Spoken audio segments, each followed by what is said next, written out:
د سپېڅلي خدای تعالی په نامه سلام وخت مو په خیر. زه یوسف خان لاله یم. د پاکستان د دولتي راډیو د راپور له مخې د بلوچستان اعلی وزیر سرفراز بوګتي ویلي چې حکومت د افغان کډوالو د باعزته ستنېدو په بهیر کې د اړینو اسانتیاو برابرولو ته ژمن دي. بلخوا د بلوچستان سترې محکمې هغه قضیه منلې چې پکې د افغان کډوالو د نه ستنولو غوښتنه شوې ده. پر همدې موضوع د بحث لپاره په ژوندۍ بڼه راسره وصل دی د نړیوالو چارو کارپوه ښاغلی عزیز مارج صاحب. مارج صاحب سړی مشه وخت په خیر، خپرونې ته هم په خیر راغلی. مارج صاحب فکر کوئ چې اوس د بلوچستان حکومت ویلي چې دوی به مرسته کوي د افغانانو سره، کوم افغانان چې اوس مهال هلته په پاکستان کې دي، دغه مرسته به په څومره د رښتینې ډول وي، څومره په رښتینې ډول د دوی سره مرستې وشي، ځکه چې وخت ناوخت داسې راپورونه راځي چې کوم فدرال یا مرکزي حکومت چې دی په پاکستان کې هغه د افغان کډوالو سره ښه چلند نه کوي. مننه جناب لالی صاحب. لومړی سلام تاسو ته، تاسو تخنیکي همکاران ته، لیدونکو اورېدونکو ته وړاندې کوم. ګورئ قصه ده چې بلوچان د افغانستان یو جزو په ټول تاریخ کې دوی افغانستان سره و. مخکې له ستر احمدشاه بابا نه چې په لویه جرګه کې اولین کس یا زر سو خپل ملاتړ یې وکړ د صفویانو په وړاندې نصیر خان بلوچ و، د میر عبدالله بلوچ. میر عبدالله بلوچ بیا خپله خسر دی، وروسته بیا خسر د احمدشاه بابا هم سه. بیا همداسې د احمدشاه بابا درې څلور لورګانې وې، دوه لورګانې په بلوچانو واده وې، اوس هم قبرونه همالته دي. نو مطلب دا له دې نه مخکې چې کله تایریان حمله کوله، کله چې امویان حمله کړې ده، تر مغوله پورې تر اسکندریانو، د هر څه وخت کې له موږ سره ولاړ وو او ولاړ دي، ځکه دا یو افغانستان او یو افغان دي. قوم فرق کوي، بلوچ ده که پښتون ده او که نور ده. دوی همیشه دا احساس لري دوی خپله بقا د افغانستان په لوی افغانستان کې ګوري. دوی چې اوس پراګنده هم سوله ایران کې او څه پاتې سول، څه په افغانستان کې څه اشغال سول د هند برطانوي چې اوس انګریز پاکستانیانو پنجابیانو اشغال کړي دي. مارم احساس وطني لري. هر څوک په دنیا کې هر قوم خپله بقا خپله ګټې ته ګوري چې دوی په کوم حاله کې. دا کوزه خوا پښتانو ته ټول سهولتونه په پنجاب نسبت له افغانستان ورکړي دي. مثلا غوره زیات نه، خو د پنجاب په کچه یعنی نسبتا مانم دوی پیږي چې دا موقتي دي، دایمي نه دي. دا خامخا دوی پنجابیان نشي کېدلی په هغه جغرافیه کې چې هر قوم پروت دی چې بل قوم پرې حاکم وي، دا تقریبا او سهم نه ورکوي. دا معنا یې دې ده چې دوی د هغوی غلامي کوي. اوس مثلا دوی پیږي که موږ هر څومره پنجاب په موږ حاکم وي، که بلوچان دي که پښتانه دي حتی سندیان، دوی فکر کوي چې موږ غلامان یو، ځکه سهم نه لري. دا ظاهرا یو کس راولي واک ته او پوځ ته، بل ته دوی په دې پیږي چې اصل صلاحیت او واک چا سره. دا مقصد داود خان ده و د دوی بخیر د سقاو د وخت ده. وایي صاحب ما ته خو بل پوست پاتې نه وای، ته عسکر نه وای، عسکر ټرېن ور نه وای، دوی داسې عسکر جنرال په څاپېړه ولی سي. نو یو پنجابی چې دوی حق او حقوق لري یا دوی امتیاز لري چې د پښتنو کرنل او جنرال دوی ته امر کوي، نو دا بیا هم غلامي کې راځي.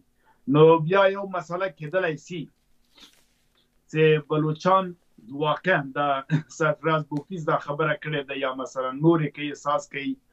واک اختیار خو له پنجاب سره ده، پرېکړه پنجاب کوي. اما محلي خلک هم کولی سي که یو لاسي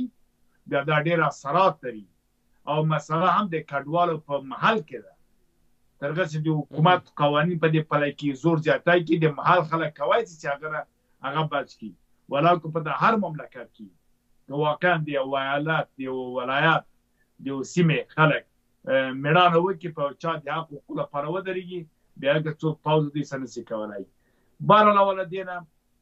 حقایق دا دي چې معلومه دوی خو واک پنجابیانو سره ده په ډېره خواشنۍ سره چې پښتانه او بلوچان چې پنجاب ته ځي ویزا اخلي. یعنې تر اوسه پورې پنجاب دا خپل فکر نه کوي او پیغام په دې پیږي. ما څنګه چیرې چې پښتانو بلوچستان په دې پیږي چې بقا د موږ بېرته هم د پلار نیکه وطن افغانستان ده، که ریاست پېښور که کابل که قندار کوم فرق نشته. ځکه په دوی په دې پیږي چې زه افغان یم، بلوچ هم په دې پیږي چې زه افغان یم، پنجابی کېدلی نشم. څومره چې پاتې کېږم دی له ما نه استفاده کوي، د ما شتمنۍ اخلي، په ما ظلم زیاتی.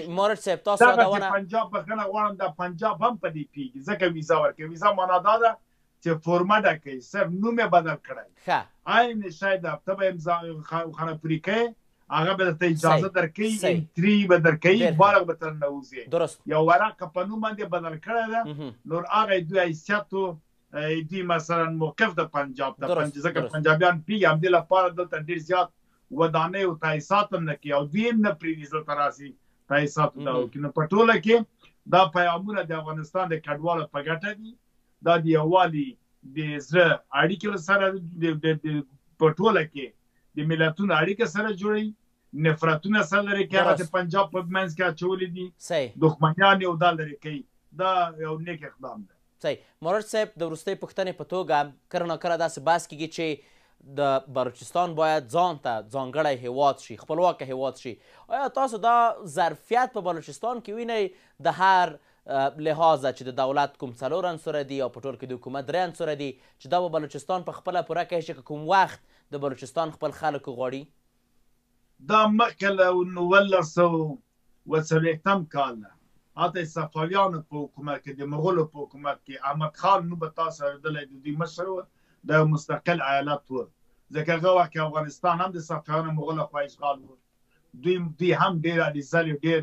جګړې کړي ځکه د وروسته پاتې دوی زیات جګړې کې د بلوڅانو نو بنا دوی همیشه خپلواک پاتې شوي وو کله چې بیا دا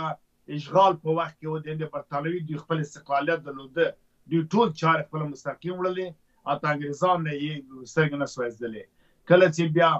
افغانستان جوړ سه دوی بیا راغلل له نصیر خان بلوچ له